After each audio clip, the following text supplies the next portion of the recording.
नमस्कार। आज हम बात करेंगे एक ऐसे निबंध की जिसने सचमुच इतिहास का रुख मोड़ दिया। एक ऐसा विचार जिसने बड़े बड़े साम्राज्यों को चुनौती दी। हेनरी डेविड थॉरो का सिविल डिसोबीडियंस। ये कहानी है एक इंसान के साहस और एक विचार की जबरदस्त ताकत की। लेकिन ये सब शुरू कैसे हुआ? एक बहुत ही सीधे से सवाल से। अमेरिका का एक इतना जाना माना लेखक और विचारक आखिर एक रात के लिए जेल क्यों पहुंच गया? वजह कोई बड़ा जुर्म नहीं थी, बल्कि एक सिद्धांत के लिए उठाया गया एक छोटा सा कदम था। तो चलिए कहानी की शुरुआत वहीं से करते हैं, जेल में गुजरी उस एक रात से। ये घटना भले ही छोटी थी, लेकिन इसी ने इतिहास के सबसे असरदार निबंधों में से एक को जन्म दिया। हुआ यूं कि हेनरी डेविड थॉरो ने एक मामूली सा पोल टैक्स देने से साफ मना कर दिया। अब ये कोई बहुत बड़ी रकम नहीं थी, लेकिन थॉरो के लिए ये एक बहुत बड़ा नैतिक मुद्दा बन गया था, और बस इसी वजह से उन्हें गिरफ्तार कर लिया गया। पर जैसा मैंने कहा, थॉरो के लिए ये सिर्फ एक टैक्स की बात नहीं थी। ये तो कहीं ज्यादा बड़ा मामला था। ये एक सैद्धांतिक मौकिफ था, अन्याय के खिलाफ एक मजबूत स्टैंड। थॉरो असल में दो बहुत बड़ी चीजों का विरोध कर रहे थे। एक तो था मैक्सिकन अमेरिकन युद्ध, जिसे वो पूरी तरह से अन्याय और विस्तारवाद की लड़ाई मानते थे, और दूसरा अमेरिका में गुलामी की वो भयानक प्रथा। उनका तर्क न बिल्कुल सीधा और साफ था। अगर वो ये टैक्स देते हैं तो उनका पैसा एक ऐसी सरकार को जाएगा जो गुलामी को बनाए रखती है और एक गलत युद्ध लड़ रही है। उनके लिए टैक्स देना इन गुनाहों में हिस्सेदार बनने जैसा था। और बस वहीं जेल की उस कोठरी के अकेलेपन में एक क्रांतिकारी विचार ने जन्म लेना शुरू किया। उसी एक रात के अनुभव से निकला सिविल डिसोबीडियंस का सिद्धांत। तो आखिर ये सिविल डिसोबीडियंस है क्या चीज? देखिए, इसका मतलब बहुत सीधा है। जब सरकार अन्याय करने लगे तो एक नागरिक का फर्ज बनता है कि वो शांति से, बिना हिंसा के, लेकिन पूरी मजबूती से उसके गलत आदेशों को मानने से इनकार कर दे। थॉरो का पूरा तर्क, अब कह सकते हैं, 3 मजबूत विचारों पर टिका है। पहला, कि किसी भी इंसान का ज़मीर, उसकी अंतरात्मा सबसे ऊपर है, किसी भी सरकार या किसी भी कानून से ऊपर। दूसरा, अगर कोई कानून ही अन्यायपूर्ण है तो उसका पालन करना भी गलत है।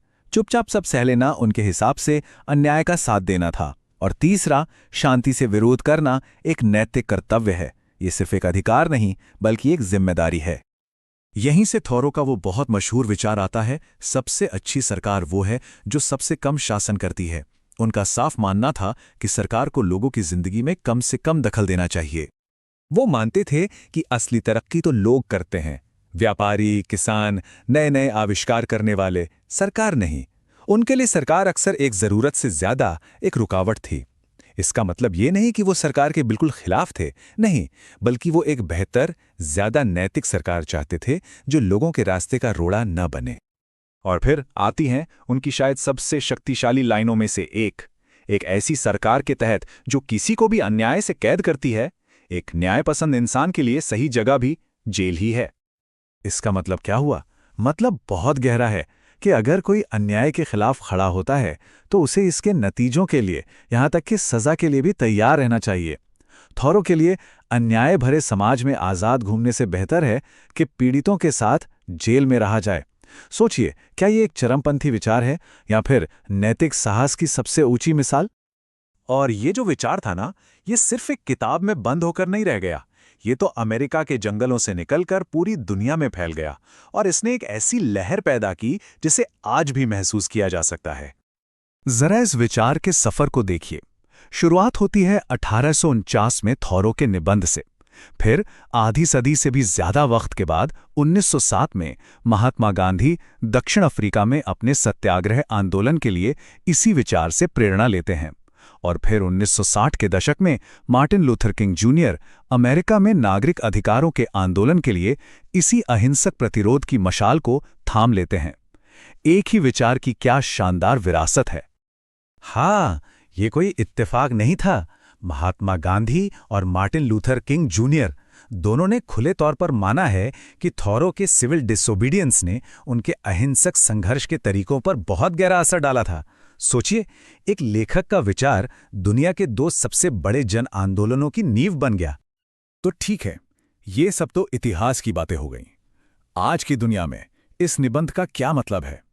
आपको जानकर हैरानी होगी कि शायद आज ये पहले से भी ज्यादा प्रासंगिक है। तो इससे सीखने वाली मुख्य बातें क्या हैं?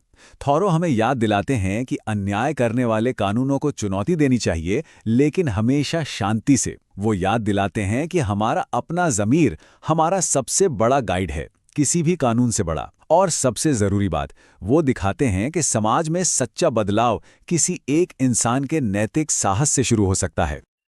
और आखिर में थॉरो हम सबके सामने एक बहुत बड़ा सवाल छोड़ जाते हैं।